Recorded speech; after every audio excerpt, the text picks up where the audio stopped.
Bismillahirrahmanirrahim. Assalamualaikum warahmatullahi wabarakatuh. Waalaikumsalam warahmatullahi wabarakatuh. Jumpa lagi dengan Prof. Abbas Taha dengan bisik-bisik politik kenegaraan, peta situasi terkini menjelang putusan MK. Ya Prof ya? Ya, Sehat, Prof? Alhamdulillah. Insya Allah. Ini semakin ganteng nih Prof kelihatannya nih. Kita happy hari ini ya. Ya happy lah Bib. Kenapa enggak happy? Ya enggak. Ultimate goal dan epirmopnya sudah Bu Mega muncul. Nah, kita bicara sekarang bagaimana sih kondisi perpolitikan kini dan kira-kira setelah pengumuman itu bagaimana? Kalau pengumuman itu menjadi 2 putaran sejelek-jeleknya atau 1 putaran Anies menang, kemudian apa yang terjadi berikutnya? Nah, kalau tidak, apa yang mungkin juga terjadi? Nah, kita akan pelajari peta perpolitikan dari hasil pemilu yang kemarin. Dari hasil pemilu kemarin, Iya, menurut Presiden Quick Count, mereka sudah silaturahmi kemana-mana. Walaupun putusan MK beberapa hari ke depan baru diputuskan. iya, tetapi kita melihat dari angka data yang disajikan oleh si rekapnya KPU. Iya. Jadi ada partai yang parliamentary threshold-nya masuk, ada yang tidak. PSI kan tidak masuk, Iya. PBB tidak masuk, ya. Nah yang masuk itu sendiri Partai Umat tidak masuk, ya. Nah bagaimana dengan yang lain, ya? Partai PAN masuk, tetapi apabila nanti terjadi MK ini menerima usulan 01 dan 03, kemudian ada sak jelek-jeleknya ada putaran kedua, kemudian Anies menang, akan terjadi polarisasi, permutasi dan kombinasi besar-besaran. Ya, artinya apa? Ada dari partai A, ya, misalnya beginilah, dari partai A itu jelas dia akan loncat ke partai Itu yang kan senada. kalau mau 2 putaran kan butuh duit, Prof. Kita kan namanya duit. Loh, kan itu sudah dibudgetkan dulu. Oh, sudah. Sudah Ini dianggarkan. banyaknya komentar, udah ini cukup 1 Karena nggak saja. ngikuti. Karena apa? Sejak awal pun jadwal 2 putaran itu sudah disiapkan. Ya, oleh soalnya KPU. kalau kita melihat di sidang MK kemarin, ya, dari pengacara 02 tuh, udah ini semuanya pasti jelas ditolak. Itu kan Muhajir yang ngomong. Enggak, Ya. dari pengacara-pengacara Ya pengacaranya 02. juga. Ya pengacara yang menurut saya itu zaman-zaman lalu itu mereka tampil itu karena berani. Berani melakukan sesuatu sehingga memenangkan. Ya, soalnya kalau kita lihat komennya itu setiap itu seakan-akan persidangan itu tidak ada. Ya komennya apa? Kalau komennya Yusril, ya enggak. Buka komen yang lama, buka komen kemarin, disandingkan, selesai sudah. Gitu.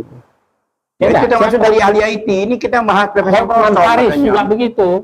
Ya, enggak? dari itu, dari ahli IT. Nah, dari ahli IT kita lihat sekarang, ya enggak? Kan dari PKPI itu, kan sudah mulai ketentuan. KPU bilang data Sirekap, data itu adalah rahasia negara, paling tidak 3 tahun. Itu sudah dihapuskan, terbuka untuk umum. Nah, jadi dari segi pendekatan kuantitatif, ini sudah nggak ada cerita ini.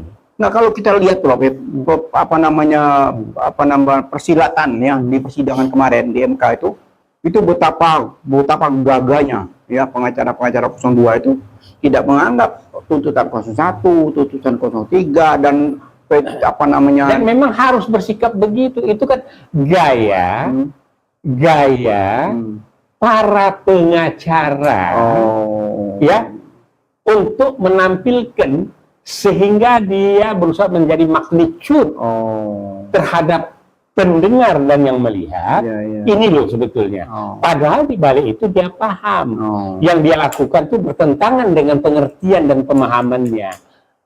Ya apalagi ini masalah tata negara yang selalu disebutkan apa? Bahwa MK itu hanya bicara hasil. MK bicara hasil. Padahal jauh sebelumnya, ya enggak, Yusril sudah ngomong, tidak hanya itu, proses pun juga dilihat. Si lain-lain Hotman Paris, lagi Otto. Jadi, nah semua itu tentu Hakim yang 8 ini itu kan sudah lama mereka di sana. Yang mestinya juga Hasyim Asy'ari juga paham. Ya. Cuma kan pokoknya ndablek maju terus, ya enggak? Pakai kereta kuda, di depan ada Kereta makanan. kuda apa kacamata kuda? Kacamata kuda dan Kacamata kereta kuda. kuda. Ya kalau kereta kuda yang bagus itu Benfurbit. Oh gitu ya. Benfur, ya. Soalnya antara kacamata dan kereta beda nih bro. Beda ya. Jadi ada kereta, ada andong dengan kacamata kuda. Nah, udahlah. Jadi sekarang Prof, kalau kita perilaku pengacara ya, itu perilaku pengacara satu sisi. Kemudian soal data satu sisi. Soal data yang valid, relevan, dengan metode tertentu, semua sudah terjawab lah, habis itu semua. Nah, kemudian dari segi ketentuan peraturan perundangan juga sudah diuraikan. Nah, insya Allah MK akan mencermati itu dengan baik. Nah, soal perpolitikan tadi, kalau MK sudah memutuskan, kemudian terjadi putaran kedua dan terjadi Anies menang, ini terjadi polarisasi yang besar-besaran.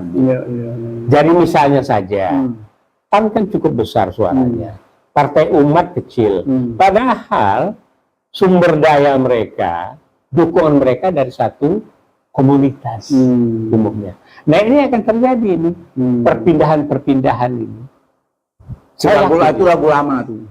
Lagu lama. Lagu lama, ya. Jadi lagu lama itu partai politik itu, Prof, sepengetahuan saya, kalau mereka itu beroposisi itu tidak bisa hidup. Ya, nah, nggak bisa hidup. Tetapi ke depan Partai tidak politik, lagi. Partai politik. So ke depan ini saya berharap partai politik itu hidup dan juga dibantu oleh pemerintah. Iya, itu nanti kalau pemerintahan yang benar. Kalau sekarang ini kan nggak ada bantuan, sehingga partai politik itu sepengetahuan saya, mereka itu harus manut, ikutin siapa yang menang. Karena kalau dia beroposisi, itu partai tidak bisa hidup, tidak punya uang dari mana. PKS kan oposisi kemarin, jalan terus. Itu ada kekecualian. Nah, ini hebatnya PKS. Saya sebagai dan pakar, Prof. Tahu pakar PKS ya? Iya, itu PKS itu dia istiqomah, dia tidak peduli, dia tidak kemaruh. Ya, jadi untuk itu pula lah, dengan melihat kondisi partai-partai yang ada ini, yang dikuasai oleh struktural, ya enggak? Nah, ini udah enggak bagus. Nah, maka bangkitlah Masyumi akan menjadi partai yang berdiri tegak atas kebenaran dan keadilan. Prof, saat ini Prof, ada yang menarik, Prof. Apa itu? Prof bahasnya. Jadi sekarang ada dua kubu, Prof. Satu kubu yang masih berjuang di MK, satu kubu lagi sibuk mengatur kabinet. Loh iya, Beb, tapi tidak hanya itu saja. Yang lama yang merasa sudah menang, yaitu Presiden Quick Count dengan kolaborasinya, dan juga Presiden Alibaba dengan kolaborasinya, sibuk sudah ngatur-ngatur kursi menteri dan sebagainya. Itu. Tapi 01 juga sudah ada yang nulis itu, susunan kabinetnya, Beb. Dan kalau saya melihat, bagus. Orang-orang bagus. Oh ya? Iya, udah ada susunan kabinet? Udah ada susunan kabinet. Baru tahun berapa? Siapa punya kerjaan, Prof? Nggak tahu lah, Beb. Pokoknya saya baca si A, si B, si C, si D, si D. Saya akan hampir hafal. Penggiat pergerakan. Mereka yang di birokrasi. Iseng-iseng aja, Prof. Ya, kan boleh saja iseng-iseng jadi beneran kan. Nama Prof masuk loh kalau gitu? Ya enggak, Beb. Udah tua, Beb. Sudah 79. Kalaupun yang seumur-umur saya ini diikut-ikutan, ya paling sebagai penasehat, Beb, kalau dipakai. Gitu ya? Enggak juga, tujuan kita adalah menegakkan kebenaran, menegakkan keadilan, demokrasi berdasarkan Pancasila. Pancasila dan sila pertamanya ketuhanan yang Maha Esa, dan Pancasila yang merupakan dekret Presiden 5 Juli tahun 59. Udah cukup, Kalau nanti masih dianggap masih jalan ini CPU-nya masih jalan, bisa direfresh datanya, silahkan. Dan itu banyak, Bib. Gitu ya. Seangkatan saya kan banyak ini. Sekarang ini kan. Jadi gini, Prof, ada pepatah, semakin tua semakin jadi. semakin tua semakin berminyak. Iya. Ada minyak itu minyak yang mahal, Bib. Minyak kelapa itu mahal, ya enggak? Iya, kalau orang itu semakin tua, apalagi ibadahnya cukup, ya, Iya, Bib. terus sosialnya cukup, semuanya itu akan jauh lebih hebat daripada yang muda-muda. Iya, cuma kemarin ini agak terlambat tuh. P3 menyatakan mendukung Prabowo. Ini P3 ini. Kalau PBB udah awal-awal kan. Oh, gitu. PSI udah. Kalau P3 sih udah jelas itu kenangan lama, Prof. Sudah. Dari dulu kan kita lihat nih, di rezim Soeharto kan cuma ada 3 partai kan. P3, ya kan? Golkar sama apa namanya? Ya, tapi ke depan ini nanti, Bib, jumlah penduduk ini kan luar biasa. Umat Islam sekian. Jadi dengan adanya PKS yang selalu tegak lurus, tambah dengan Masyumi nanti, tambah dengan yang lain, ya masih cukup, Bib. Karena apa? Kalau kita buat parliamentary rule, dengan 10 juta saja sudah tegak berdiri. Jadi sebab ya kan sudah janji juga, Bib, Sunatullah, bahwa memang umat ini akan terpecah. Tapi terpecah dalam komunitas yang mempunyai tujuan sama. Ngomong-ngomong nih, hari ini ada kejutan besar, Prof. Sejak beberapa hari lalu ada semacam perseteruan Israel sama Iran, ini dolar naik tinggi nih, Prof. Sudah hampir 17.000 nih, Prof, per hari ini. Gimana menurut Prof? Jadi begini, Bib. Jadi ini Israel mau mencoba menyeret Iran ke dalam satu pertempuran dengan harapan itu Amerika dan sekutunya langsung masuk ke permainan. Nah, yang baru masuk ke permainan ini baru Inggris dengan menerbangkan sekian pesawatnya untuk ikut mengamankan Israel.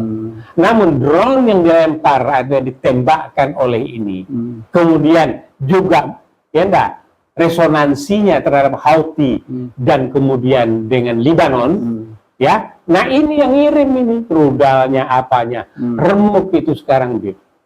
Ya, tapi jelas-jelas Biden bilang dia tidak akan terpancing untuk menyerang Iran. Iya, jadi nah kalau dia terpancing, Dia terpancing. Kalau dia terpancing, dia main, apa nggak dia lihat nanti, ya Kim Jong Un, Nah, ya, itu. kemudian China, kemudian juga Rusia, ya, apa nggak akan, dan kemudian satu, Bib, walaupun Arab Spring dulu itu sudah merubah peta nilai di Timur Tengah, tapi Yaman, Bib, Tunisia, ya Irak itu sebagian, ini yang kacau ini kan Emirat Arab nih, kecuali Qatar, Bib, ya. Nah, Saudi juga sudah miring-miring begini. Tapi dengan kondisi ini sekarang Saudi pun juga sudah marah sama Israel. Ini kemungkinan dampaknya kan ke Indonesia juga sudah terlihat. Baru 2 hari dolar sudah menjadi hampir 17.000, Prof. Iya. Apakah kita mungkin ketar-ketir di bangsa Indonesia? Iya, kalau kita tidak usah ketar-ketir banget lah, Bib. Dengan swasembada pangan yang pernah kita lakukan, ya enggak, istirahat kita selama ini. Sekarang beras itu sedang panen raya, Bib. Kenapa kita harus takut? Sumber daya alam kita luar biasa, tinggal kita remes itu Taipan itu sama munafikun itu, dan insya Allah kesejahteraan akan merata. Ini mesti diremes dulu nih. Diremes, Bib. Nah itu ini cara ngeremesnya nih. Cara ngeremesnya kita tunggu keputusan MK. Gitu. Kalau keputusan MK sudah, ya, dan memang kita Indonesia ini Melayu yang kasih sayang, tapi sudah diingatkan ya oleh sunnah Rasulullah, ya enggak, kebangkitan itu Imam Mahdi itu termasuk dari timur dari kita, Bib. Yang saya sebut ya ada 3 buku besar, yaitu penjelasan Ali bin Abi Thalib, bukunya saya lupa, kemudian dari Bharata, Veda, kemudian Ramayana. Di dalam buku 900.000 tahun yang lalu sudah dijelaskan Jawa, Dwipa, Sumatera, 7 pulau besar ini, disinilah akan tumbuh berkembang nanti, ya enggak, Imam Mahdi. Dan tanda-tanda itu mulai terlihat. Oh, tanda-tanda itu sudah terlihat, Bib. Ya, salah satunya Bu Mega sudah dukung MK. Oh, gitu. Mudah-mudahan, Bib. Ya, walaupun orang mengkhawatirkan Bu Mega karena apa? Sejarah Prah Soekarno-nya ya. Ya betul, Bib. Saya tetap pendukung Soekarno sampai Nasakom. Setelah itu ya kita hormati sebagai proklamator. Luar biasa ya, Prof. Ya. Perpolitikan nasional ini Perpolitikan nasional. begitu luar biasa ya. Iya. Tapi menurut kita juga agak-agak, Prof. Muncul dia. Menurut kita tentang apa nama dia telepon Biden segala macam apa. Dia telepon juga Perdana Menteri apa namanya Iran ya agar cooling down gitu loh. Iya, dan satu hal, Bib, ya enggak. Yang jelas Hercules Indonesia sudah ke Gaza, Bib. Oh ya? Sudah. Drop coba. makanan, Bib. Oh. Enggak ditembak sama Israel, mikir dia. Ya mikir dia. Ya, Sebab memang. kalau sudah, Bib, amok, ya. Habib ingat Bendela. Ingat dulu, era-era tahun 50-an berapa itu. Aljazair, Bib. Ya. Ya, siapa coba wanita Aljazair yang terkenal? Kita ngirim, Bib, daftar itu mujahid untuk ke Aljazair untuk ikut medan. Nah, jadi dan Aljazair merupakan yang kelima terbesar umat Islam, Bib. Di dunia ya. Ya. Insya Allah. Jadi kalau lihat kembali ke perpolitikan nasional. Perpolitikan yang beginilah. Yang kacau beliau ini Golkar, Bib. Oh. Nah ini kalau dia masih mau eksis, dia harus berbenah. Nah saya harapkan tokoh-tokoh muda yang ada di sana itu ya beberapa saya kenal, Bib. Yang membenahilah, bersihkan ke dalam, lepaskan ikatan-ikatan dengan mereka yang munafikun yang ada di Golkar itu. Saya juga Golkar dulu, Bib. Tapi di tempat saya bekerja, saya jadi pimpinan di situ, kalah Golkar, Bib. Orang bilang nih Pak Abbas dipecat nih, Pak Abbas dipecat, diturunkan pangkat. Ya enggak juga itu. Karena di perusahaan itu masih ada juga yang belakan, Bib. Karena apa? Golkar ini menjadikan BUMN itu jadi CV perah juga, Bib. Untuk kepentingan politik mereka. Dulu, kemarin juga mungkin. Iya. Sekarang lagi rame, Prof nih. Oh, rame, tidak hanya rame itu, Bib, ya. Tahu, Bib, yang namanya yang terkait 271 miliar itu. Nah, itu kan yang korupsi nih. Nah, yang Ini korupsi. saya mau ngomongin masalah masalah pimpinan. Pimpinan. Iya, kan lagi rame nih semua partai sekarang lagi apa namanya mengumpulkan calon-calon. Di calon-calon pimpinan kepala daerah. Jadi rekrutmen sekarang, wah ini pasar rekrutmen makin ramai nih. Yang mau jadi gubernur, yang mau jadi bupati, yang mau jadi wali kota. Se-Indonesia sekarang partai-partai sedang apa namanya menjaring. Ya, tapi ada satu, Bib. Ada tokoh muda, wanita, Gen Z, muda sekali. Apa dia bilang? Udahlah Pak Jokowi, nggak usah repot-repot, langsung aja angkat tuh Bobby jadi gubernur. Kemudian Bu Riana di DKI, ya Kaisang di sini, kemudian istrinya Kaisang sini. Udahlah, gitu ya. kan lagi punya kuasa katanya. Gitu. Karena beliau ke Medan kan. Iya. Untuk Saking keselnya kali ya. Ini statement yang kesal kan?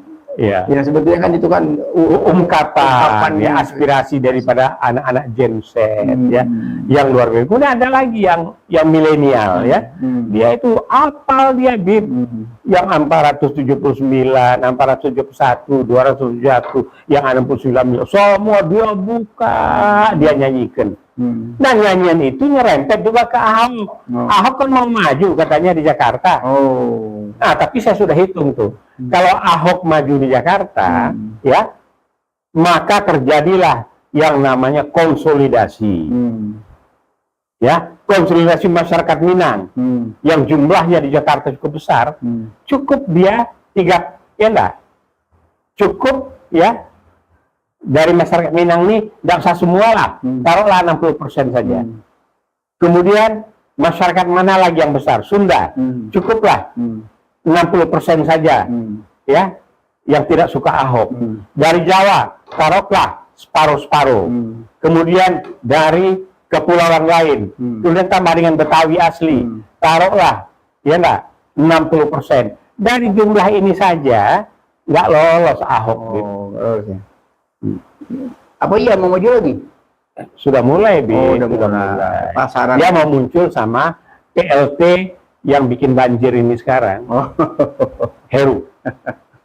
Aduh, suasana politik makin hangat ya. Iya, dan saya juga sudah mulai menghimbau teman-teman GPJ. GPJ ini gerakan ya enggak, pembela Jakarta. GMJ, gerakan ya masyarakat Jakarta, Muslim Jakarta. Nah, ini dulu yang bersatu padu mendukung Anies untuk tampil di samping komunitas lain. Ini kecil, Bib, tapi militan. Ya, kecil dan militan lumayan tajam ya. Ya, lumayan ya, walaupun sempat ada beberapa yang masuk ke sana ke apa? Ke Polda gitu. Aduh, bisik-bisik politik kenegaraan dengan Prof. Abbas Tahadi semakin hari semakin menggelitik. Ya, karena kita melihat perpolitikan nasional ini semakin hari makin mengemaskan, Prof ya. Makin mengemaskan, apalagi dengan perilaku elit politik ya, yang mereka merasa tidak berdosa gitu. Sementara di sisi lain rakyat lagi menderita, di sisi lain mereka berpesta pora ya. Di Lebaran kemarin mereka seakan-akan tidak terjadi apa-apa ini. Iya, Bib. Jadi saya berharap begitulah ya. Yang sekarang tampil ini seperti Dim Samsudin, Fakhrul Rozi, Pak JK ya, kemudian Surya Paloh apa itu, termasuk Bang Yos, ya tampillah dan pakailah oleh Anies nanti entah di posisi. Ya, saya itu kadang nggak habis pikir ya, nggak habis pikir itu mereka tuh kan elit politik itu nggak menyadari ya bahwa penolakan yang begitu dahsyat, ya kan? Semua protes yang begitu dahsyat dengan kejadian akhir ini, tapi mereka seakan-akan tidak merasakan itu, mereka abai. Iya, karena mereka merasa begini, Bib, melihat bahwa karena tingkat pendidikan, tingkat kemiskinan, tingkat kebodohan bangsa ini itu dijadikan betul alat untuk permainan mereka. Jujur, Prof, saya kepengen sekali, Prof, pengen sekali melihat apa yang terjadi bila MK mengabulkan permohonan 01 dan 03. Ini saya pengen lihat. Ya, kalau terlihat yang jelas, Bib, ya, beliau itu akan mengimplementasikan pembukaan Undang Dasar 45 itu secara real. Enggak, saya akan melihat tokoh-tokoh politik yang tadi sudah euforia, mereka merasa yang euforia itu yang jelas mereka mingkem, kemudian mulai nyosor, Bib. Gitu. Nyosor mendekati, jangan diomelin banget, gitu. pakai jugalah kami. Dia lupa. Jadi mingkem dan nyosor. Akan dimiskinkan mereka yang terlibat di dalam nepotisme itu. Gitu. Jadi mingkem dan nyosor nanti. Nyosor. Gitu. Nyosor. Ya. Dan yang kasihan kita anak cucu mereka yang sekolah. Itu mereka akan tertekan sekali. Itu yang saya pengen lihat itu. Kayak apa nanti kejadiannya tuh? Begitu terjadi presiden quick count ini dibatalkan oleh MK, ya kan? Apa yang akan terjadi ke depan? Nah, ini yang jadi tontonan yang menarik ya, menarik, tapi yang jelas sudah langkah-langkah strategis itu tentu juga 01 sudah punya itu. Karena sebagai praktisi, sebagai akademisi dan juga masuk sebagai politisi, ya tentu beliau memanfaatkan para praktisi dan akademisi untuk menyusun sesuatu renstra dan roadmap yang akan dijalankan dalam 100 hari, 60 hari, 30 hari pertama. Saat nanti Oktober ada pelantikan presiden baru. Tapi menjelang itu, yang dikhawatirkan orang adalah dengan kerasnya, kelamnya hati daripada Pak Jokowi melakukan dekret. Apa iya berani? Ya, apa akan dilakukan ya? Kita lihat sejarah akan akan terjadi, Prof ya. Beberapa hari ke depan semua akan terjadi ya. Ya, kalau saya terjadi begitu, Bib, yang akan bangkit itu wong cilik. Karena apa? Mega dilecehkan. Banteng akan bangun. Dan bukan moncong putih lagi. Ya enggak? Mata merah, moncong merah gitu. Ini akan bergelor. Sudah kelihatan, Prof. Sudah. Jadi kalau kemarahan daripada PDI itu sudah klimaks, saya bilang ya. Klimaknya itu MK tetap mendapat support dari Bu Megawati. Sebab kita lihat ya, Hasto yang juga hemat dengan kata-kata, sekarang ini aduh apa aja di mana aja dia bicara luar biasa.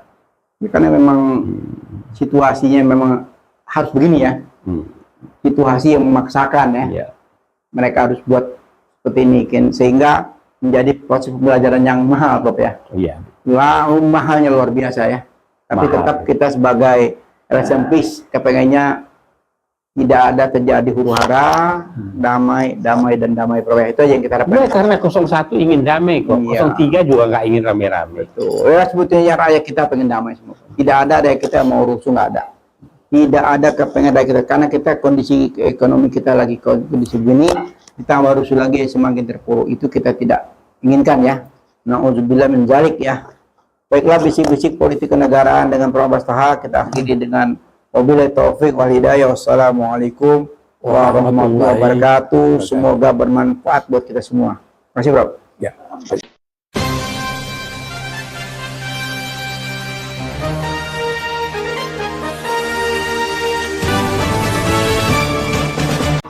Jangan lupa ya di subscribe, like, comment, share, dan tekan tombol loncengnya.